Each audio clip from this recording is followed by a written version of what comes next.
Hello friends, எல்லோரும் எப்படி இருக்கீங்க? நான் இன்னைக்கு உங்களுக்கு கிறிஸ்பினா சில பேருக்கு வந்து தோசை வந்து நல்லா முறுமுறுன்னு இருந்தால் பிடிக்கும் இல்லையா? அந்த மாதிரி கிறிஸ்பி தோசை பண்ணுறதுக்கு என்னென்ன நம்ம யூஸ் பண்ணணும், நல்லா கலர் ஹோட்டல் மாதிரி நல்லா இந்த மாதிரி ப்ரௌன் கலர் வர்றதுக்கு நம்ம எப்படி மாவு வந்து அரைக்கணும், அது வந்து இன்றைக்கி உங்களுக்கு காட்டுறேன். இந்த தோசை ரெசிபி வந்து ரொம்ப நல்லாயிருக்குங்க. ஈஸி கூட செய்யறது. ஆனால் ரெண்டு எக்ஸ்ட்ரா பொருள் மட்டும் நம்ம யூஸ் பண்ணுறோம்.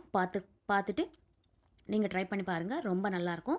இதில் வந்து ஒரு பவுலில் 1 கப்பு உளுத்தம் பருப்பு எடுத்திருக்கேன். 1 கப்பு உளுத்தம் பருப்புக்கு நான் வந்து கொஞ்சம் ஹெல்தியர் வெர்ஷன்னால் நான் வந்து ப்ரௌன் ரைஸ் எடுத்திருக்கேன். நீங்கள் வந்து பச்சரிசி வேணாலும் எடுத்துக்கலாம், இட்லி அரிசி வேணாலும் எடுத்துக்கலாம். இதுக்கு தோசைனால பச்சரிசி இல்லை ப்ரௌன் ரைஸ் இந்த மாதிரினா ரொம்ப கிறிஸ்பியாக நல்லா முறுமுறுன்னு வரும். இப்போ நம்ம 3 கப்பு அரிசி போட்டிருக்கோம்.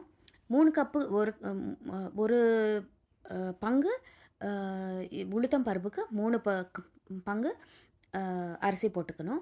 ஒரு அரை கப்பு வந்து கடலைப்பருப்பு, ஒரு பெரிய ஸ்பூன் வெந்தயம் எல்லாம் போட்டுட்டு நல்லா ஒரு 4-5 வாட்டி நல்லா வாஷ் பண்ணிவிடுங்க. இந்த அரிசி வந்து நல்லா ஊறணும். ஒரு 4லேருந்து 5 மணி நேரம் நல்லா ஊறினா தான் நம்மளுக்கு தோசை நல்லா ஃபெர்மெண்ட் ஆகி நல்லா மாவு நல்லா புளிச்சு நல்லா வரும்.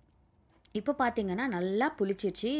நல்லா நம்ம ஊற வச்சோம் இல்லையா, அது நல்லா இப்போது ஒரு மிக்சியில் போட்டுட்டு நல்லா மையாக அரைச்சிக்கோங்க. இது வந்து கொரன்னு அரைக்க வேண்டாம். தோசை மாவுனால நீங்கள் மையாக அரைச்சிக்கோங்க. தண்ணி ஊற்றிட்டு நல்லா சாஃப்டாக அரைச்சிக்கோங்க. இது வந்து மிக்சியில் கூட அரைச்சிக்கலாம். நீங்கள் தோசைனால மிக்சியில் அரைச்சா கூட நல்லதாக வரும். கிரைண்டரில் போடணுன்னு அவசியமும் இல்லை. நீங்கள் வந்து எல்லா மாவும் அரைச்சிட்டு இது வந்து மூடி போட்டு அப்படியே ஒரு 8 மணி நேரம் விட்டுருங்க. நல்லா ஒரு 8 மணி நேரம் விட்டோன்னா மறுநாள் காலையில் நல்லா இந்த மாதிரி பொங்கி மேலே நல்லா பொங்கி வரும். இப்போ இதில் தேவையான அளவு தண்ணி ஊற்றிக்கோங்க. அப்புறம் ருசிக்கேற்ப உப்பு போட்டுக்கோங்க. போட்டுட்டு நல்லா மிக்ஸ் பண்ணிவிட்டு தண்ணி வந்து உங்களுக்கு தேவைன்னா கொஞ்சம் தண்ணி ஊற்றிக்கோங்க.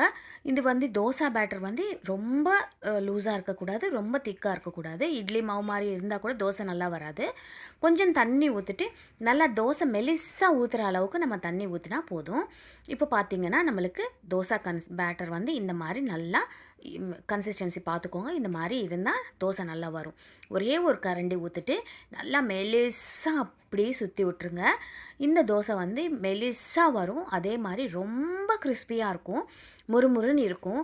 இது வந்து குழந்தைங்களுக்கு ரொம்ப பிடிக்கும். இந்த நம்ம ரெகுலராக செய்கிற இட்லி மாவில் செய்கிற தோசை வந்து கொஞ்சம் சாஃப்டாக வரும். இது வந்து கொஞ்சம் கிறிஸ்பியாக இருக்கும். கண்டிப்பாக ட்ரை பண்ணி பாருங்கள். உங்கள் எல்லாருக்கும் ரொம்ப பிடிக்கும். அடுத்த வீடியோவில் சந்திக்கிறேன். அது வரைக்கும் உங்கள் விஜி.